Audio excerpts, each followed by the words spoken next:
Hello and welcome to the 17th episode of the Shiv Foundation Conversations. I'm Shikhar Malhotra, a trustee of the Shiv Foundation, pro-chancellor of the Shiv University, and vice chairman of HCL Healthcare. Through the various institutions in the Shiv Foundation, we strive to create future leaders. To our students, faculty, alumni, and staff, parents, partners, and the extended foundation and the HCL families, that's more than 100,000 people, if not more. The Shiv Foundation Conversations were created to bring you inspirational stories of leadership from around the world. The series has brought you a Nobel laureate, an award-winning author, iconic business executives, eminent sports personalities, and renowned artists.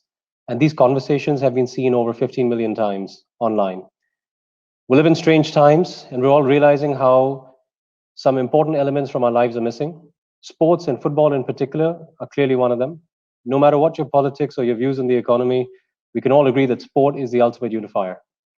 It serves a greater purpose than just the 90 minutes played out on a pitch. It supports businesses, keeps spirits alive, gives something to talk about, and the post-game analysis that goes on and on at work the next day in pubs and makes you wake up to hundreds of WhatsApp messages about last night's games. All of that is missing right now. So sports fans, football fans, Manchester United fans, thank you for being with us today. Today, our guest is Ole Gunnar Solskjaer, all the way from Manchester. We're all missing a big part of our lives, so thank you for taking the time out and bringing us close to the action. So as close to the action as we can get in conversation with you, Ole. Ole's made 366 appearances, scoring 126 goals for Manchester United, known as a super sub, the babyface assassin, now the manager of Manchester United since 2018. A big welcome, Ole. We're delighted and honored to have you with us here today. Hi, thank you very much for the introduction. It's a pleasure to be here, and it's as you said, difficult times and unprecedented times, and I think it's great to connect in different ways. Thank you. So, Ole, before we get started, we'd just like to show a brief clip of your career.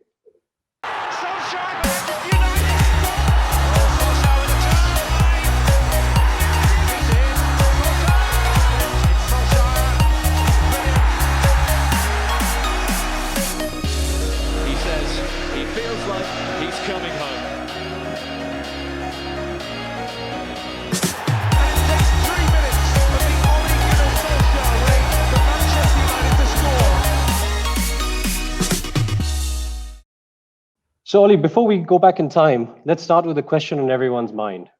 Your team's been on an amazing run, and the momentum is there to be seen, but then COVID-19 hit.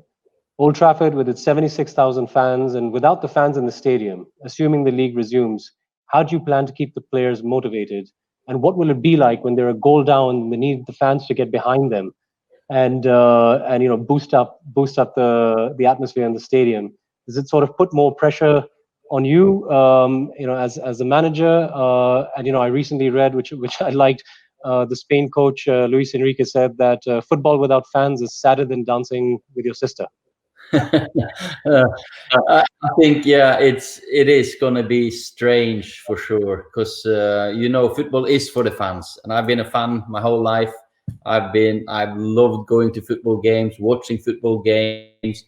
The passion and the excitement, and that's what football is all about, really. Now we cannot have that connection on the pitch. It's going to be a while until we can get that, and that's always been one of the strengths for Man United. The fans, be at Old Trafford, our diehard supporters, they're unbelievable. And for me as a player, it was an extra energy boost when you can hear them sing your song, and so we're gonna have to create our own atmosphere. Our boys, to be fair to them, they are fantastic. We have now started training, and the mood is very good. We can see they've been missing each other. So I think we're going to see a good Man United. I think everyone's going to be rearing to go and wanting to prove to everyone that we can continue that good run we were on. And the last game we played was away against Linz, last Linz in Austria, which was behind closed doors. So we have a good last impression or a memory of playing in front of no fans. Right. Yes, of course. We all can't wait for football to resume. Yeah, no, it's going Um, to be great. and on the personal front, how are you and your family getting on? Have you acquired any new skills, dancing, cooking, that sort of stuff? And you must be homeschooling your kids as well, right? Just like I've we been are. homeschooling. I've been homeschooling as a coach. You are a teacher, so I'm trying to. It's more difficult when you with the kids, and especially topics that you don't really know yourself. It's been difficult, some of the topics. So I've relied very much on my wife as well. But the maths, I'm decent at maths and some science. So some of it I've been doing. All right. So, Ollie, tell us about your early years, right? We almost lost you to the world of wrestling in your early years. What got you into football? How did you, and how did that journey happen to playing top flight in the Premier League, Manchester United? Well, I don't think there was any danger of football losing to wrestling, because wrestling was not for me really. My dad was a very good wrestler when he was active. So when I was 7, 8, 9, 10, I did go to some sessions, but the guy in my weight class, who's now my friend and is the dad of my daughter's teammate, he was the Norwegian champion. So he kept throwing me around. So it was an easy option to say no to wrestling and then just carry on with football. I've always been so interested in, especially English football. So I played for Klausenengen in my local team until I was 22. I made my debut maybe when I was 17, but still went for a year or two with not really playing in the third division in Norway. I did 12 months of national service in the army, which stopped my football career a little bit because I could only do one training session a week and travel home and play the game. But then when I finished the army, I did really kick on, train hard. Suddenly I became more physical and stronger. And when I was 22, I signed for Molde, played there for 18 months until Man United signed me. And from then on, I think maybe it's been a dream. It's been an absolute adventure. Yeah, and the rest has been history after Manchester United.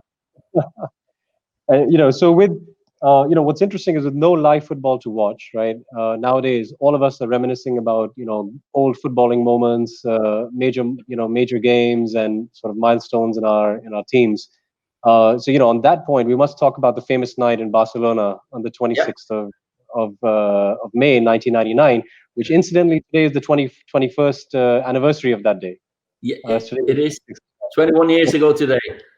That's right. So Man United are 1-0 down, only to create one of the greatest comebacks ever. And I still remember that moment so well. I was 16 years old. You stuck your boot out, and you thumped the volley straight into the net, put the bulge in it. It was an incredible game. I mean, going from the emotions of not expecting to play to being the hero that night, becoming an absolute legend. Walk us through the emotions of what happened. How was that night? During and even after that. I can start 10 days earlier, because we played the last game of the league, and we have to win against Tottenham to win the league.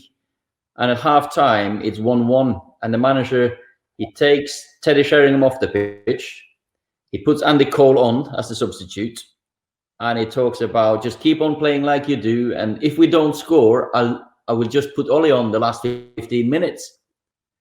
So, but Andy scored after 2 minutes or 3 minutes, so I didn't really have to come on. But that team talk at half time with the manager, I stood up and I felt great when he said that. And then 10 days later, 10 minutes to go, we're still struggling then he puts me on. So that's still in my mind, that confidence boost that he gave me. Then again, the whole season, we had a fantastic team, fantastic characters, never give in. We always played until the last minute.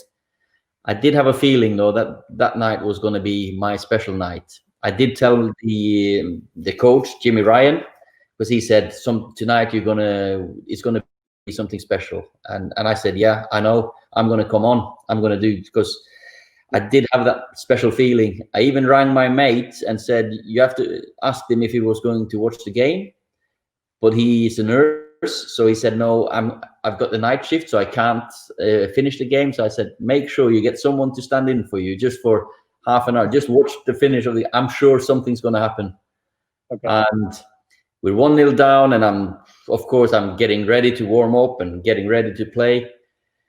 Then he puts Teddy Sheringham on first, which was a little bit, for me, I wanted to play. I just wanted to help the team. So I was getting a bit angry and mad. So the emotions, I think it built up in me, and said I was getting more and more angry, more or less. And then when he finally, so I was warming up in front of the manager so he can see me. And then when I came on, it was just, I felt like it was so easy. Everything, I can see myself when I run onto the pitch that my spring is really good. My running style is good. I feel light, and I've only got good memories. Every touch I had, I think, was a decent touch. And maybe Brilliant. the last one was the best. Yeah, absolutely. I mean, it was just so it was so instinctive the way that you scored that goal. But what an incredible night! What an incredible night! Yeah, that's Now, a goal I never practiced. So as you said, it's instinct.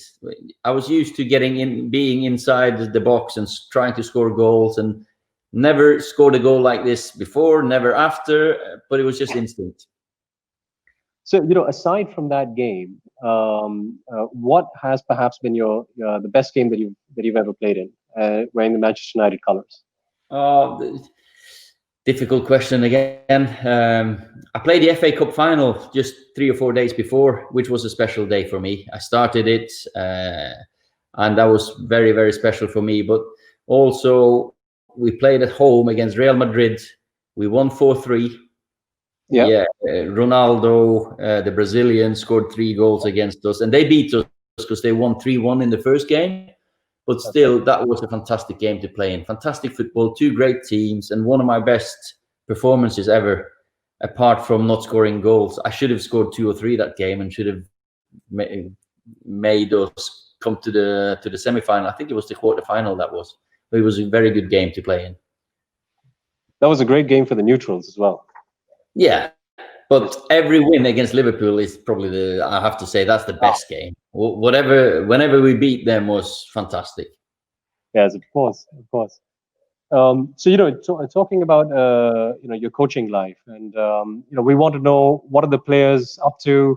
How are you keeping up with their fitness regime during a lockdown and self-isolation at home? How are you managing, or how are you tracking them? Oh, well, I don't feel we have to track them, because early on we didn't really know how long it was going to last. So we kept them to keep fit themselves for a little while, and then we realized this is going to last longer. So the coaches and the fitness coaches really did some great work, working together with the players on video calls like we are doing now, and they've kept really fit. They've kept in touch every day. And the last 2 weeks before now, because now we've been training for 1 week together, but the last week they were really key. We had timetables. We had to everyone called in on the same time, so we were together, which has been a nice way to connect as well, because now we can see everyone appreciates coming into training. You can see everyone really enjoying themselves, and the week we've had training has been very, very good now. Yeah, it's great to be back, especially. Yeah, it's good to see people again. Yes, absolutely. We're here in India, it's just about happening as well. Offices and everything are just about opening. Yeah. So, some of the questions, by the way, came in from some of the students as well. They're huge fans of yours, and so this one came in from a student.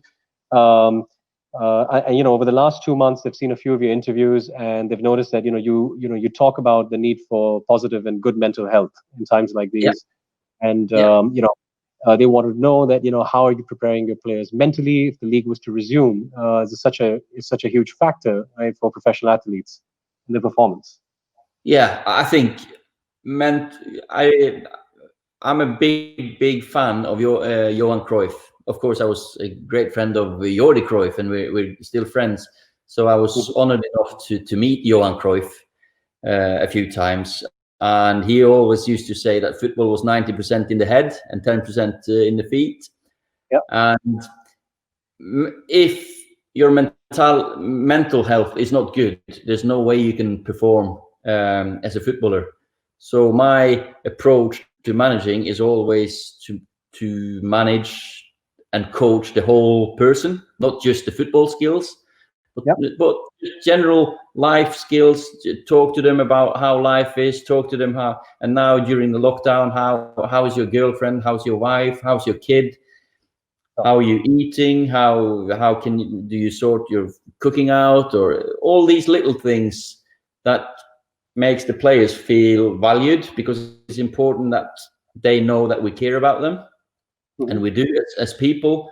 Because if they're not mentally happy, they're not going to be able to perform for us. So my staff has been fantastic. They really care about people. We are people's people, and that's why I do have the staff that I do have, because I want them to reflect me as well, as that we care about people. So maybe you should ask the players how we've been looking after them, but the club has been unbelievable. First of all, they've been looking after everyone, all the staff, supporters. We've been helping some of the players, Harry Maguire, Marcus Rashford, Paul Pogba, Jesse Lingard. They've been very active in the community and helping out and doing different things to make a little bit of a difference for people.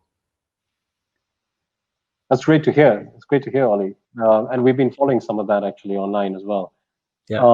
So Ole, as a player, you were a thorough professional, right? And it's often cited you were one of the nicest men in football.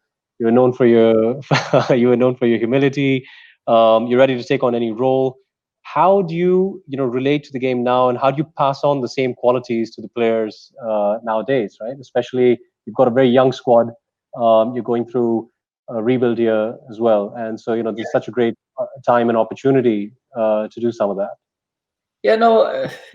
Thanks for the compliments. I did feel that I was a professional, and I did feel privileged to play for Man United, and it would be I wouldn't be able to look at myself if I knew I didn't give everything for my teammates and my manager. So that's also what I look for now in players that we sign or that we bring up from the youth team, that you have a good personality and that you're professional, because one rotten apple in a basket will make the others rotten as well. So for me, it's about building a team that will reflect me and my coaching staff's personalities and views, of course, with standards, because we want to win. We're in the business to win. But I think the first step is to be a Man United player and a Man United person. You've got to be humble enough to know that you always have to work hard,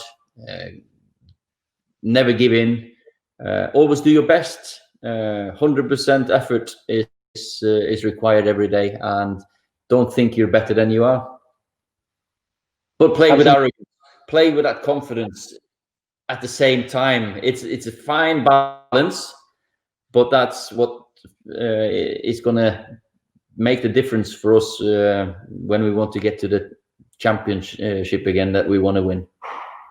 Yeah, there's some timeless qualities. Yeah. So we're very excited about the Manchester United talent, right? That's what else do you have stocked in the factory, right? You've got you've got great players like Daniel James, Bruno, Rashford, Greenwood. I mean, everyone's sort of coming through, and you said that this was a rebuild year. Does that affect the timeline in any way? And who else is out there that we can look forward to seeing perhaps this season or maybe even the next season?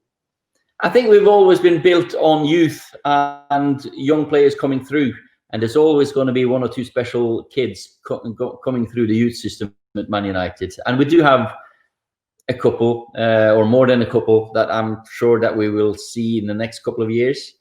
I don't want to put pressure on them and giving the names now, because I don't think it's fair, but there's a few that we believe are going to make it as a first team player at Man United.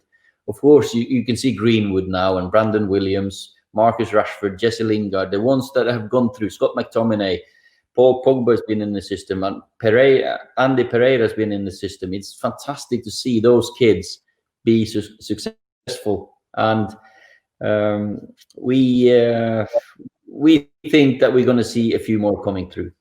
You shared a long and fruitful relationship with Sir Alex, first as a player, then as part of his coaching staff. What's it like? What was it like playing for him, and now walking in his shoes as a manager? I still keep in touch with the manager now, and been texting with him today actually, and he's the one that we owe so much to. And I used to play for him. You felt in awe. Sometimes you wanted to do your best for him, and that he had a great skill of being one of us, but also because we played cards when we drove to the away games on the bus and on the coach. But still, we had that respect and the fear factor that he had, and we always wanted to prove to him that we were good enough to play in his team. I've learned everything that I know about management, more or less.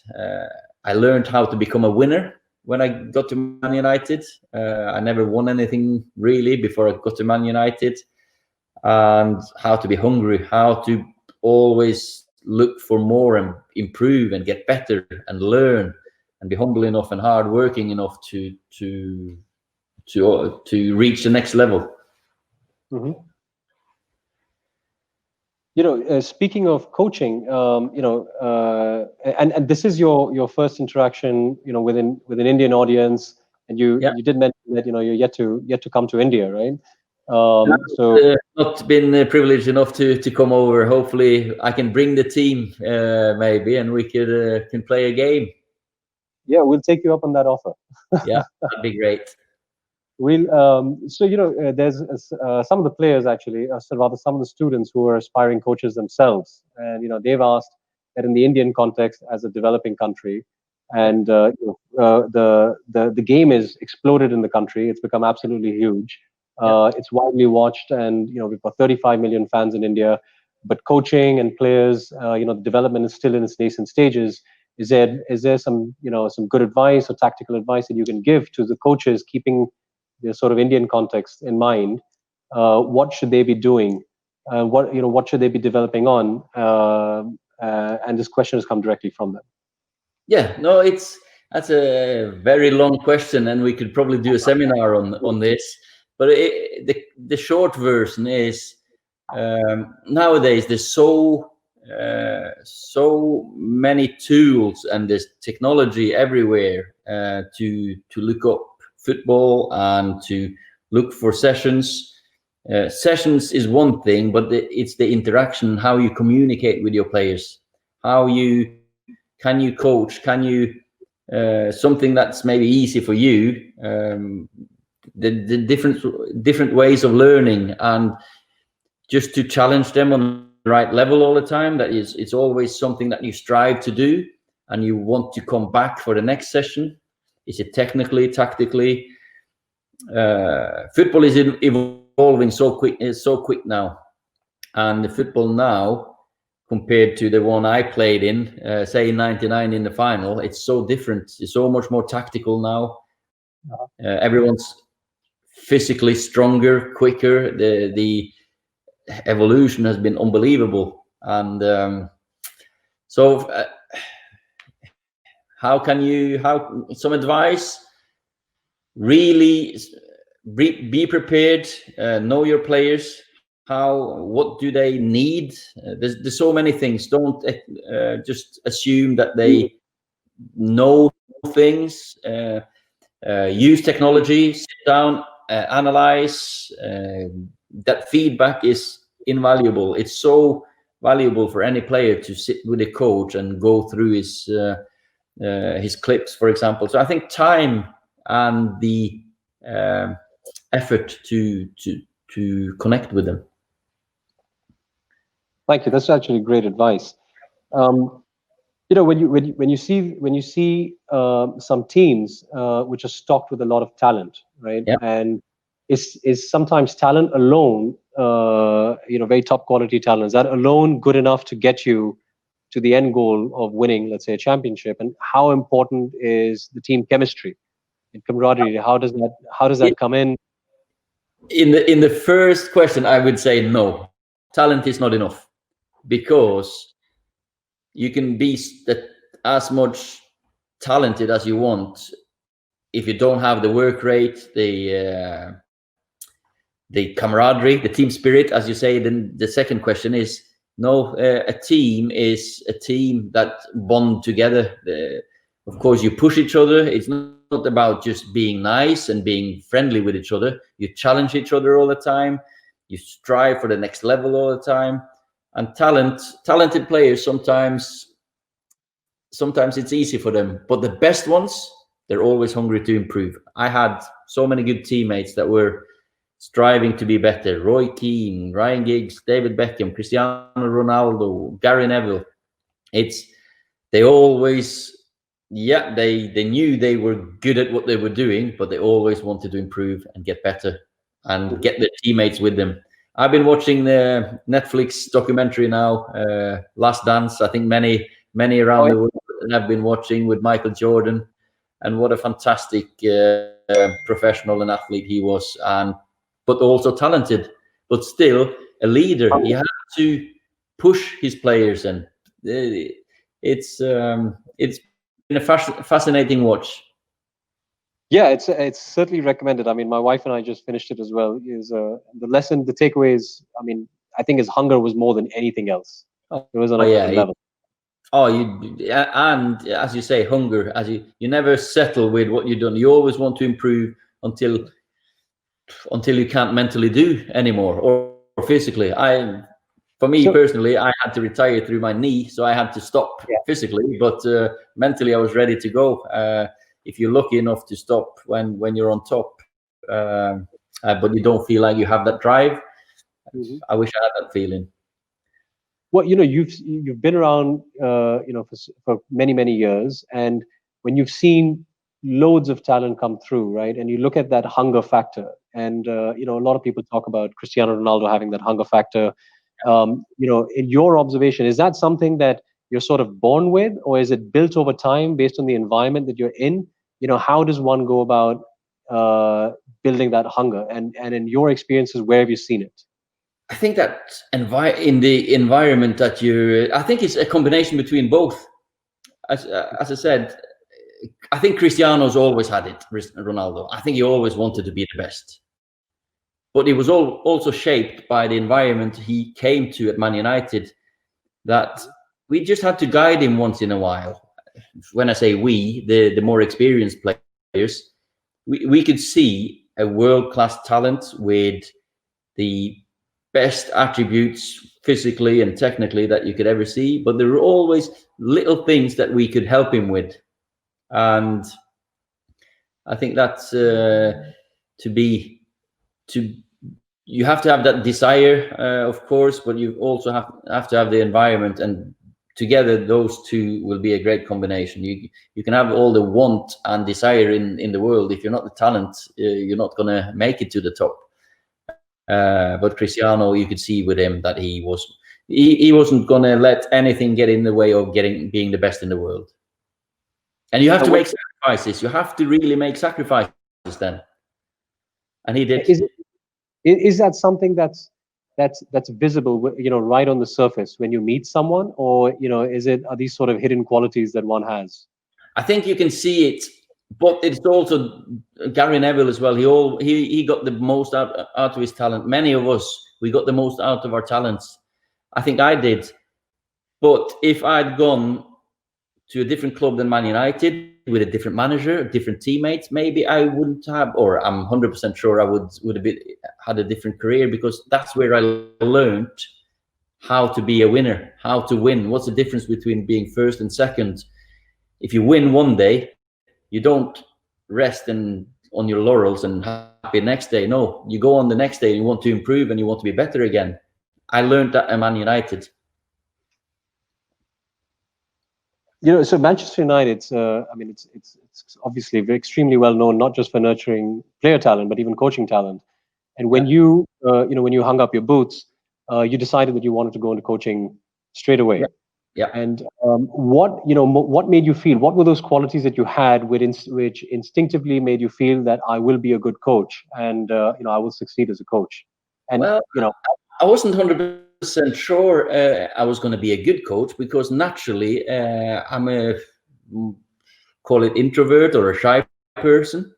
And in the dressing room, I'm sure if you ask the lads that I played with in 2000, they would never put me as a coach to stand in front of people and talk. But that's something I developed, that personality, and learned from Sir Alex and all the good coaches I worked with. But I've always been really, really interested in football. And I've loved coaching since I was 10, or managing, football manager and championship manager when I was young, and all this. So I've been always wanted to work in football. So I'm lucky enough that I learned from the best, and I think I've took some of the principles with me, and it's gotten me my dream job. There's no better job than the one I have now. Couldn't agree with you more. Exactly. The role of technology in the game today, right? And how is the role of technology being deployed? I'm not just talking about the sort of regulating it, VAR and things like that. How do you implement technology in the development of your players, the trainings? Do you think that's have we struck the right balance in that? Is it too much sometimes or too little? Well, if you look at Twitter at times, and if you look at there's too much analysis at times. And if you overanalyze, you can paralyze. So as coaches, we have to find the right balance. Of course, we use the GPS tracking to physically see how much we can load them and work. We film every training session so we can show the players some videos when we feel like it. We do analyze all the opposition before we play against them. But it's all the technology is out there, but you have to find what's best for your group and not overuse it. So I think we're so far, and we're also learning. If you go back 20 years or 15 years, even 10 years, it's such a different market, and it's so quick, that evolution and development, that we just had maybe a little VHS video, 10 minutes of a game. It was just, I didn't know what we were looking at. And then, okay, that's the opposition. On a tiny TV. Yeah, exactly. So, now that, there's a lot of positive talk that the Premier League matches may open up, and, the world is eagerly awaiting for football to resume. But, the Bundesliga started, and it gave you a glimpse of what football is going to be like when it returns, with no handshakes and no fans. What were your first impressions when you saw some of the games? There's a big game on tonight as well. Yeah, so it's a fantastic game. I'm going to watch it. So we need to finish off soon. It's a sterile environment. It's different, definitely, because the fans do give you that edge and extra. I think there's less. Of course, there's less yellow cards. It seems like less fans on top of the referees, so less outside noise. I think looking at them, maybe even more goals being scored. Less atmosphere for sure, but it's been great to watch live football. I've had enough of watching our old games and analyzing them. Absolutely. And the rules which are being laid out about no contact training, is that sort of ideal for match day preparation, things like that? It's nice at times, and we do have these small group training at times during when life was normal. So it's just something we have to get used to and see how long it lasts, because this is a serious situation we're in. So we take it seriously. But we've gotten a chance now to bring all the defenders together, or the strikers together, or the midfielders together to work on different things, and it's worked well for us so far. Okay, thank you. So I've just got some sort of quick response questions, which have come in again from some of the students. It should be fairly easy. Yeah. One player you would like to sign from the famous treble-winning '99 squad? Ah, that's not fair. That's very unfair. I can only have one. You can only have. And you know, in the final, I probably would pick, you know, the two that I maybe would ask you to. Can I pick two? They didn't even play the final. Sure. Roy Keane and Paul Scholes didn't play the final, but I think I'd pick those two because they were. Of course, it's unfair to Cristiano Ronaldo, who's the best player in the world. Of course, I would. I played with him, so I would like to have him in my team as well. But Keane and Scholes, what an unbelievable midfield! Yeah, I couldn't agree more. And did it? I mean, did you? Was it? Did you have that confidence knowing that they weren't going to be playing the final? I mean, when you went in for the game, did you think that? Yeah, I don't think we considered them being away because we were so confident in our own ability. And of course, the manager had a bit difficult decision to make because how was he going to play with Jesper Blomqvist and Ryan Giggs in the same team because they used to play on the left because it's natural that those two came in. And I think he made a good decision bringing David Beckham in the middle. So, but I think that says everything about how good a squad we were that we still could win it. It all worked out well. But if I choose one, I would say Roy Keane because of all the influence that how he influenced the whole team. So I'd pick Roy, but I'd sneak Paul Scholes in the back door as well, so we can get two. Okay, the one thing about Sir Alex that you couldn't tell him as a player, but you can tell him now. Oh, I still have the same utmost respect for him, but now I can tell him what the team is going to be. I pick the team, and he just has to agree. Okay, perfect. And who was your most skillful teammate? I know this is a tough one too, considering you played with Roy Keane, Cristiano Ronaldo. Cristiano Ronaldo, and Jordi Cruyff was quite skillful, but I would say Cristiano. Okay, was Roy Keane as intimidating away from the camera as he was on it?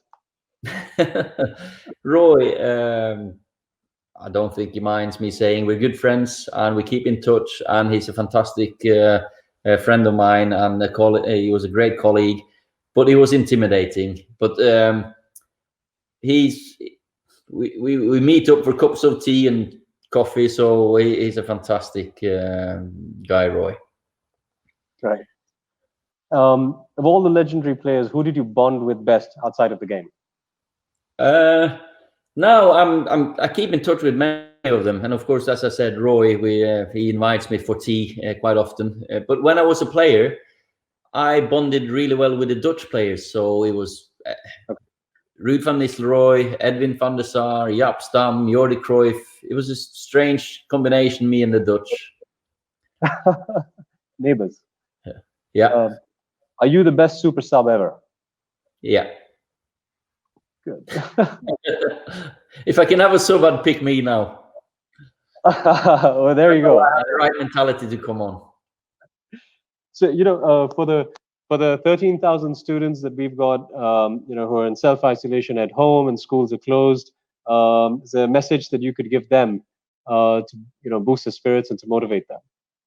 I think we, as a world and as a community, everyone's come together. I think when we come out on the other side, I think we're going to see a better world. I certainly feel that walking around, people are so friendly. When you can see them now, keep doing your work. When we get back, hopefully many of you Man United fans will be able to come to Old Trafford even and watch us, or stay together in the pub watching. And for me, you have such a great future ahead of you. And please, some of you may make sure that we keep developing. And for me, as being sat here, and just want to wish you all the best. Thank you, Ollie. This has been absolutely incredible, inspiring, and hugely insightful. Love the candid answers from all of us at the Shiv Nadar Foundation, HCL, and the thousands of Manchester United fans who've signed in. A massive thanks. Best of luck to you and the team when the season resumes. We're all rooting for you. This memorable conversation and many more like these are available on the Shiv Nadar Foundation homepage, Facebook page. Thank you. Good luck. And thank you very much. It's been a pleasure. But before we go, I've got a shirt here signed that I will make sure that we can send over to you, and so for the foundation. So that's me signed. I just prepared that one before we got going. Well, Ollie, we'd love to also invite you. You can bring that shirt with you on your first trip to India ever.